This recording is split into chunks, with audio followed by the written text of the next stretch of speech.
Hanya tersisa 60 menit. Proyek 1,2 triliun diambang gagal. CEO muda nyaris pingsan. Tim IT menyerah. Di sudut ruangan, seorang office boy berjongkok mengepel. Diam-diam melirik layar yang menampilkan kode, dan mengenali skrip itu dalam 3 detik. Tak ada yang tahu di balik seragam biru lusuhnya. Ia adalah mantan jenius teknologi yang dihancurkan oleh fitnah. Dan kini, nasib perusahaan bergantung pada tangan yang biasa memeras kain pel. Namun sebelum cerita dimulai, kami doakan semoga sahabat yang sudah subscribe Novi Channel sehat selalu, murah rezeki, dipermudah segala urusannya. Amin. Dan jangan lupa tulis di kolom komentar, dari mana saja teman-teman menonton cerita ini. Langit Bandung sore itu kelabu, bukan karena hujan yang akan turun, tapi karena atmosfer di lantai 37 CV Prima Solusi Teknindo, yang mencekam seperti ruang operasi sebelum seseorang diumumkan meninggal. Di ruang rapat eksekutif, pendingin udara menyala maksimal, tapi tak mampu mendinginkan wajah Keisha Maharani yang memerah oleh kemarahan, kelelahan, dan ketakutan yang ia sembunyikan di balik riasan tebal. Wanita berusia 28 tahun itu, yang selama ini dikenal sebagai Ratu Bandung, karena ketegasannya yang tak kenal kompromi. Kini terduduk di kursi direktur seperti boneka yang telah kehabisan tali pengikat. Tangannya gemetar, nafasnya tersengal, meski ia berusaha tampak tenang. Di layar besar di hadapannya, hitungan mundur berkedip, 58 menit, 12 detik. Itu bukan hanya angka. Itu adalah batas waktu terakhir untuk mengirim dokumen tender Bandung Smart City 2030. Proyek digital terbesar sepanjang sejarah kota ini, bernilai 1,2 triliun. Jika gagal, bukan hanya reputasi CV Prima Solusi Teknindo yang hancur, tapi juga jabatan Keisha sebagai direktur utama. Dan lebih dari itu, kepercayaan mendiang ayahnya, yang mewariskan perusahaan ini di ranjang rumah sakit, sambil menggenggam tangannya erat, akan ia khianati selamanya. Di sekelilingnya, para staf IT berdiri kaku, seperti patung. Wajah mereka pucat. Ada yang menghapus keringat di pelipis dengan ujung lengan kemeja. Ada yang menatap layar dengan mata kosong seolah sudah menyerah sejak 2 jam lalu. Semua berusaha keras, tapi sistem utama masih terkunci oleh ransomware yang katanya enkripsinya tingkat dewa. Keisha menatap satu persatu wajah mereka. Dulu mereka adalah tim terbaik yang dipilihnya sendiri. Kini mereka hanyalah kumpulan gelar mentereng yang tumbang di depan satu baris kode. Dan Keisha, ia tak punya siapa-siapa lagi. Di sudut paling gelap ruangan, di balik layar proyektor yang redup, ada satu sosok yang tak dianggap siapa-siapa. Raka, petugas kebersihan berusia 26 tahun sedang berjongkok pelan di dekat wastafel, membersihkan tumpahan kopi yang tak sengaja disenggol salah satu staf saat panik. Seragam birunya sudah kusam, lengan bajunya sedikit lusuh di bagian siku, dan sepatu coklatnya yang ia beli dari pasar loak mulai retak di bagian tumit. Matanya yang tajam menyapu layar besar di tengah ruangan, memperhatikan setiap baris kode error yang berkedip-kedip seperti detak jantung yang sekarat. Tanpa suara, Raka mendengus pelan. Ini bukan ransomware. Ini script loop sederhana. Bahkan anak magang bisa nulis beginian. Tapi ia diam. Ia menelan kata-katanya dalam-dalam seperti biasa. Sudah 3 tahun ia hidup dalam diam. Sejak ia dipaksa keluar dari Kantong Pintar, startup finansial yang ia bangun dari nol setelah dituduh menggelapkan dana investor oleh rekan bisnisnya sendiri, Aldo. Tak ada yang tahu bahwa di balik rambut gondrong yang menutupi wajahnya, di balik sikap rendah hati yang membuatnya selalu menunduk saat berbicara, tersembunyi seorang jenius yang pernah meretas sistem kementerian hanya untuk membuktikan gap keamanan, yang pernah diundang ke Silicon Valley sebagai pembicara utama, yang pernah memegang trofi Tech Innovator of the Year dengan senyum bangga di mata ribuan penonton. Sekarang ia hanya punya satu hal, gaji 2,5 juta per bulan dan sebuah kamar kos 2x3 meter di Gang Melati, Cicahem.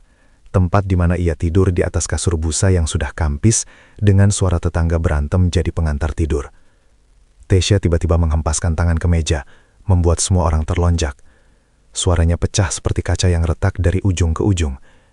Kalian semua dibayar puluhan juta per bulan. Untuk apa? Untuk bilang kami menyerah di menit-menit terakhir. Matanya berkaca-kaca, tapi ia menahan air mata. Ratu Bandung tak boleh menangis, tak boleh lemah. Tapi di dalam, ia hancur. Ia teringat wajah pamannya, Pak Darmadi, yang tadi pagi menyirami kopi hitamnya dengan nada dingin. Kalau proyek ini gagal, Keisha, kamu tahu konsekuensinya. Rapat umum pemegang saham minggu depan akan jadi kuburan karirmu. Aku sayang kamu, tapi bisnis adalah bisnis. Dan Keisha tahu, Pak Darmadi tidak pernah benar-benar sayang. Ia hanya ingin merebut kursi yang dulu diwariskan ayahnya dan menggunakan Keisha sebagai placeholder sampai waktunya matang. Tangan Keisha gemetar saat menarik nafas. Ia menatap jam dinding 52 menit. Waktunya menyusut lebih cepat dari detak jantungnya. Ia menutup mata, membiarkan nafasnya bergetar. Aku gagal ya. Maafkan aku. Dan di tengah keheningan yang mencekik itu, saat dunia rasanya runtuh perlahan, tiba-tiba sesuatu yang dingin menyentuh telapak tangannya yang basah oleh keringat. Ia membuka mata. Di sampingnya ada botol air mineral dingin.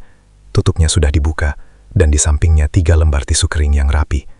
Raka berdiri di sana. Ia tidak menatap Keisha. Ia tunduk seperti biasa, seperti orang yang tahu tempatnya. Tapi ada sesuatu dalam caranya berdiri tegak, tenang, tanpa gugup, yang membuat Keisha tertegun. Maaf Bu, minum dulu, supaya tenang, ujarnya pelan. Suaranya rendah, tapi jelas, tanpa rasa takut, tanpa kepura-puraan.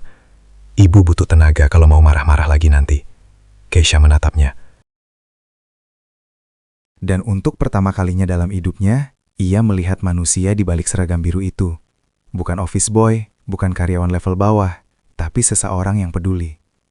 Keisha mengambil botol itu. Dinginnya air menyentuh tenggorokannya yang kering, seolah menyiram bara api yang berkobar di dadanya. Ia menarik naas, lalu menghembuskannya pelan. Terima kasih, gumamnya. Hampir tak terdengar. Raka hanya mengangguk kecil lalu berbalik. Tapi langkahnya terhenti saat ia lewat di depan layar besar. Matanya menatap barisan kode itu lagi. Loop script, password default, layar 2 dikunci manual. Server backend masih aktif. Semua terpampang jelas di kepalanya. Seperti melihat not balok musik yang pernah ia hafal sejak kecil. Hatinya berdebar. Ia tahu ia bisa membuka itu dalam 7 menit. Mungkin kurang. Tapi apakah pantas? Apa yang akan terjadi jika ia bicara? Jika ia membuka mulut, identitasnya bisa terbongkar. Aldo akan tahu ia masih hidup, masih bergerak. Dan yang paling menakutkan, Keisha. Wanita yang baru saja ia lihat menahan tangis di balik topeng kekuatan, mungkin malah membencinya, karena ia memanipulasinya selama ini. Raka menggigit bibirnya. Tapi lalu ia teringat wajah Keisha tadi, ketika ia menutup mata saat bahunya gemetar. Saat ia berbisik, maafkan aku ya. Saat itu, Raka merasa seperti melihat dirinya sendiri 3 tahun lalu. Saat ia duduk di kantor polisi, dituduh mencuri. Padahal ia hanya ingin melindungi data nasabah. Saat ia dipaksa menandatangani pengunduran diri di bawah ancaman. Saat ia keluar dari gedung kantong pintar dengan tas ransel lusuh. Dilihat oleh ratusan mantan kolega yang diam. Tak satu pun berani menatap matanya. Dia sendirian. Seperti aku dulu. Dan Raka tahu, dunia ini terlalu kejam pada orang yang berjuang sendirian. Jadi ia memutar badan. Dengan nafas tertahan, ia berjalan kembali ke arah meja Keisha. Langkahnya mantap, meski jantungnya berdegup kencang. Ini mungkin keputusan terbodoh dalam hidupku, tapi ia tak bisa diam. Bu, suara Raka memecah keheningan. Keisha mendongak, masih dengan botol di tangan. Alisnya terangkat. Ada apa lagi? Tatapannya seolah berkata. Raka menelan ludah. Matanya menatap layar sekilas, lalu kembali ke Keisha. Kalau boleh saran, itu di layar bukan virus ganas kayak yang dikatakan Pak Manajer tadi. Keisha mengerjap. Apa itu? Cuma looping script sederhana, Bu. Kayak mainan anak SMP yang pengen kelihatan keren. Tampilannya seram, iya. Tapi isinya cuma ngelok tampilan depan. Sistem di belakangnya masih jalan normal. Keisha terdiam. Mulutnya sedikit terbuka. Raka melangkah maju. 1 langkah, 2 langkah. Tiba-tiba, ia bukan lagi office boy yang penakut. Matanya berbinar, wajahnya fokus, Nadanya percaya diri. Seperti dulu saat ia memandu tim insinyur dari 3 negara dalam peluncuran sistem keuangan real-time. Ibu coba tekan Alt F4 barengan. Itu buat matiin tampilan sistem terkuncinya. Terus kalau muncul kotak password admin, coba masukin 090. Jeda. Biasanya itu password bypass standar yang sering lupa diganti sama teknisi malas. Keisha menatapnya tidak dengan marah. Tidak dengan sinis.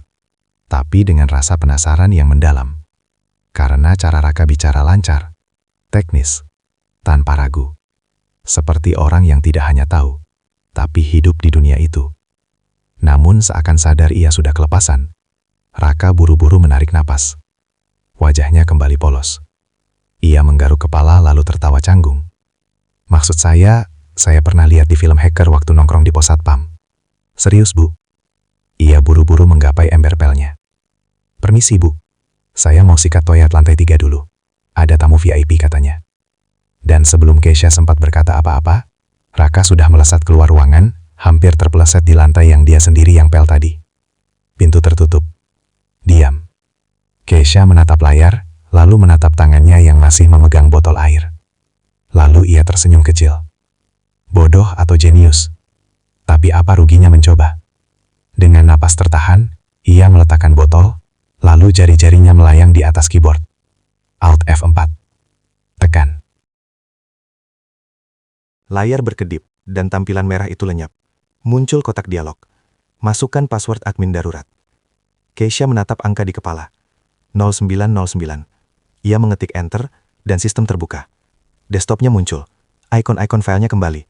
Keisha hampir berteriak. Tapi saat ia membuka folder tender Smart City, muncul pesan baru. X. Akses ditolak. Enkripsi lapis kedua aktif. Masukkan kunci 256 bit. Senyumnya memudar. Matanya menyipit. Lalu tanpa pikir panjang, ia melempar botol air ke meja, bangkit berdiri, dan berlari keluar ruangan. Langkahnya menggema di koridor marmer. Tujuannya satu. Pantry lantai 37. Tempat satu-satunya, di mana seseorang yang tahu lebih mungkin bersembunyi. Dan ketika pintu pantry terbuka dengan desis keras, di sana Raka sedang memeras kain pel. Tenang, santai, seolah dunia sedang tak runtuh. Keisha menatapnya. Lalu tanpa basa-basi, ia menyambar pergelangan tangan Raka yang masih basah berbusa. Ikut saya sekarang. Suara itu bukan perintah. Itu permohonan. Dari seorang wanita yang akhirnya menemukan cahaya di ujung terowongan gelap. Dan Raka, meski napasnya tersengal, hanya bisa menatapnya, lalu mengangguk pelan. Baik, aku ikut. Karena kali ini, ia tak akan biarkan ada lagi yang jatuh sendirian. Detik-detik setelah sistem terbuka, waktu seolah melambat, lalu meledak dalam satu luapan emosi yang tak terbendung. Saat notifikasi sukses, dokumen telah diterima, muncul di layar. Keisha tidak sempat berpikir. Instingnya meledak. Ia melompat dari kursi, berputar, dan memeluk leher Raka dari belakang, dengan kekuatan seorang yang baru saja diselamatkan dari jurang kegelapan. Tangannya yang biasanya hanya menandatangani kontrak miliaran, kini bergetar memeluk bahu pria yang beberapa menit lalu masih dianggapnya hanya tukang pel. Kita selamat. Kita benar-benar selamat, teriaknya. Suaranya pecah, antara tawa dan tangis yang ia tahan sejak tadi siang. Aromanya channel nomor 5 yang mahal bercampur kuat dengan wangi sabun lantai dari seragam Raka, menciptakan fragrance paling aneh sekaligus paling jujur yang pernah Keisha hirup. Harum kemenangan yang lahir dari kerendahan hati. Raka kaku seperti patung, napasnya tertahan, jantungnya berdetak 2 kali lebih cepat daripada saat ia meretas firewall tadi. Ia tidak berani mengangkat tangan, tidak berani menyentuh lengan Keisha yang melingkar erat di lehernya. Takut ini hanya mimpi yang akan hancur begitu ia bergerak.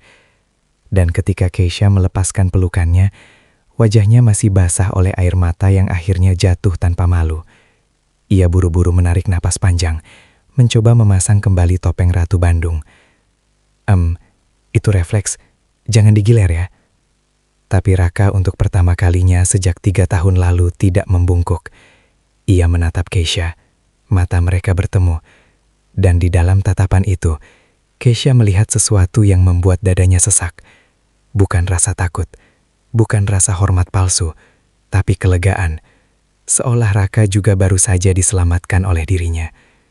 Keesokan paginya, matahari Bandung bersinar hangat, tapi hati Keisha gelisah. Ia duduk di kursi direktur dengan tumpukan dokumen tak tersentuh. Pikirannya terus memutar rekaman kemarin. Jemari Raka yang menari di keyboard, matanya yang tajam seperti elang, dan terutama, tatapan yang tidak menghinanya saat ia menangis. Siapa sebenarnya dia? Ia tidak percaya seorang office boy bisa punya kecerdasan setara dengan lulusan MIT. Tanpa pikir panjang, Keisha menghubungi seorang detektif lama, teman ayahnya, dan meminta laporan lengkap tentang Raka Wijaya. Dalam 60 menit, saat amplop coklat tebal itu tiba, Keisha membukanya dengan tangan bergetar. Foto pertama membuat napasnya tersengal. Raka, tapi bukan Raka yang ia kenal. Dalam foto itu, ia mengenakan jas hitam elegan, berdiri di atas panggung Bandung Tech Summit, memegang trofi Tech Innovator of the Year 2022, dikelilingi sorotan kamera dan tepuk tangan ribuan orang. Di bawahnya tertulis, Raka Wijaya, CTO Kantong Pintar, startup unicorn pertama asal Jawa Barat. Keisha membaca lebih lanjut. Kisahnya menghancurkan hatinya perlahan. Raka adalah arsitek sistem keamanan Kantong Pintar, platform keuangan digital yang dipakai 10 juta orang. 3 tahun lalu ia dituduh menggelapkan dana dan mencuri data pengguna. Dalangnya Aldo, rekan bisnis sekaligus sahabat masa kecilnya yang diam-diam menyusupkan backdoor ke sistem, lalu menjual data ke kompetitor, lalu melempar kesalahan ke Raka. Tidak ada bukti kuat, tapi media sudah menghakimi. Ia diusir dari industri, namanya masuk blacklist. Terakhir tercatat bekerja sebagai driver ojek online sebelum akhirnya menerima lowongan office boy di CV Prima Solusi Teknindo atas rekomendasi HRD yang tak tahu siapa dia sebenarnya. Keisha menutup wajahnya. Aku menyuruh pria ini mengepel lantai, padahal dialah yang bisa membangun kota digital dari nol. Air matanya jatuh di atas foto Raka yang tersenyum bangga sebelum dunia menghancurkannya. Di atap gedung Prima Solusi Teknindo, angin Bandung bertiup kencang mengibaskan rambut Keisha yang terurai. Ia menemukan Raka di sana, duduk di tepi pagar beton memandang gunung Tangkuban Perahu yang kabur oleh kabut sambil mengunyah roti tawar tanpa selai. Ia tidak menyapa dengan perintah, tidak menyebut boy seperti biasa. Ia berdiri di sampingnya lalu tanpa ragu menyodorkan tangan. Saya tidak peduli dengan gosip murahan itu, ucap Keisha. Suaranya tegas namun lembut. Kemarin saya melihat siapa kamu sebenarnya, dan saya tahu kamu bukan penjahat, kamu korban. Raka perlahan menoleh, matanya lelah. Mau pecat saya sekarang atau lapor polisi? Saya sudah biasa diusir. Kei menggeleng. Jadilah konsultan bayanganku. Siang jadi office boy, malam jadi otak strategi. Aku bantu bersihkan namamu, dan kita seret Aldo ke penjara. Raka terdiam lama. Lalu perlahan ia mengulurkan tangan dan menjabat tangan Keisha. Dah. Dan di saat angin kencang menerpa, membuat rambut Keisha menutupi wajahnya, tanpa sadar tangan Raka terulur. Jari-jarinya yang kasar menyisir helai rambut itu, menyelipkannya ke belakang telinga Keisha dengan gerakan yang begitu lembut, seolah menyentuh sesuatu yang rapuh dan berharga. Sentuhan itu hanya sesaat, tapi cukup membuat waktu berhenti. Keisha menahan nafas. Raka menarik tangan, wajahnya memerah. Maaf bu, rambut ibu berantakan. Ia buru-buru bangkit, berlari turun tangga. Tapi di balik punggungnya, Keisha melihat sesuatu. Senyum kecil. Senyum yang sudah lama hilang dari wajahnya. Malam itu, di apartemen Keisha di Dago atas, mereka berdua duduk di lantai dikelilingi laptop, dokumen rahasia, dan 2 mangkuk mie instan yang masih mengepulkan uap. Raka menjelaskan celah keamanan di sistem pesaing dengan bahasa sederhana tanpa jargon berlebihan. Keisha terpukau. Dia tidak hanya jenius, dia juga rendah hati. Saat perut Keisha berbunyi, Raka tanpa diminta pergi ke dapur yang sebenarnya hanya digunakan untuk menyimpan skincare mahal dan memasak mie kuah pedas dengan telur mata sapi dan irisan cabai rawit. Mereka makan berdampingan tanpa topeng. Kamu bisa masak juga ya? Tanya Keisha mencicipi kuahnya. Dan terkejut, enak banget. Anak pros harus serba bisa bu, jawab Raka sambil tersenyum. Kalau enggak, mati kelaparan di Bandung. Keisha tertawa. Tawa pertamanya yang tulus dalam 3 tahun. Dan di antara uap panas dan remah bawang goreng yang jatuh di piring beruangnya, Keisha merasakan sesuatu yang asing, kebebasan. Bukan sebagai CEO, bukan sebagai pewaris perusahaan, tapi sebagai Keisha, wanita biasa yang bisa salah, lelah, dan diperlakukan sebagai manusia. Tapi Aldo tidak tinggal diam. Ia mengirim mata-mata menyamar sebagai auditor, yang menancapkan red berdaki ke laptop Keisha untuk mencuri data rahasia tender Bandung Smart City. Saat alat itu mulai berkedip merah, Raka langsung tahu. Ia tidak berteriak, ia tidak panik, ia bersandiwara. Dengan gerakan konyol seperti office boy paling ceroboh di dunia, ia tersandung menumpahkan kopi panas tepat ke selangkangan sang mata-mata. Lalu dalam kekacauan itu, diam-diam ia mencabut flash itu dan menjatuhkannya ke dalam cangkir kopi yang masih mendidih. Des. Sirkuitnya hangus, data aman. Tapi Aldo tidak menyerah. Di malam Bandung Tech Summit, saat Keisha berdiri sendirian di atas panggung, dihadang kegagalan sistem yang dipicu sabotase Aldo, tiba-tiba lampu padam, kegelapan. Lalu satu sorotan menyala. Di tengah panggung berdiri seorang pria dalam jas hitam. Rambutnya rapi, posturnya tegap, matanya tajam. Raka Wijaya. Perkenalkan, suaranya menggema, tenang, namun menggetarkan seluruh ruangan. Nama saya Raka Wijaya. Mungkin Anda mengenal saya sebagai tukang pel di lantai 37 atau sebagai pengkhianat. Menurut berita 3 tahun lalu. Ia menekan tombol di ponselnya. Layar raksasa menyala menampilkan bukti transfer gelap, rekaman suara Aldo yang merencanakan sabotase, dan jejak digital serangan siber yang mengarah langsung ke servernya. Berkat serangan Anda, Pak Aldo, sistem kami justru menyalin semua bukti kejahatan Anda. Aldo pucat. Polisi menghampiri.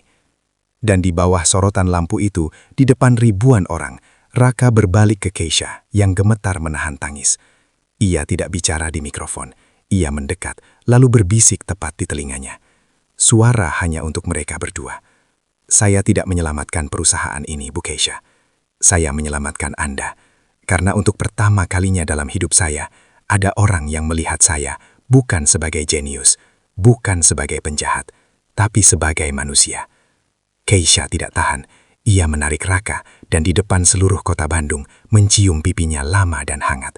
Bukan ciuman CEO, tapi ciuman terima kasih, ciuman penghargaan, ciuman cinta yang tumbuh dari ember pel dan botol air mineral dingin. 5 tahun kemudian, di dapur rumah mereka di Lembang, Raka masih memasak nasi goreng untuk putranya, Aran. Si kecil menemukan seragam biru lusuh di gudang dan bertanya, "Ayah, ini baju superhero ya?" Raka mengangkat anaknya, lalu menatap Keisha yang tersenyum di ambang pintu. "Bukan, Nak," bisiknya. Suaranya bergetar. "Ini baju yang mengajarkan ayah satu hal. Jangan pernah takut jatuh. Karena kadang di dasar jurang itulah Tuhan menaruh tangga dalam wujud seseorang yang berani memegang tanganmu, meski kau masih memakai sepatu kotor." Seragam itu kini dipajang dalam bingkai kaca, berdampingan dengan trofi Tech Leader of the Year sebagai pengingat abadi. Kebaikan dan kejeniusan tidak pernah mati. Mereka hanya menunggu seseorang yang cukup berani untuk melihat lebih dalam sebelum menghakimi.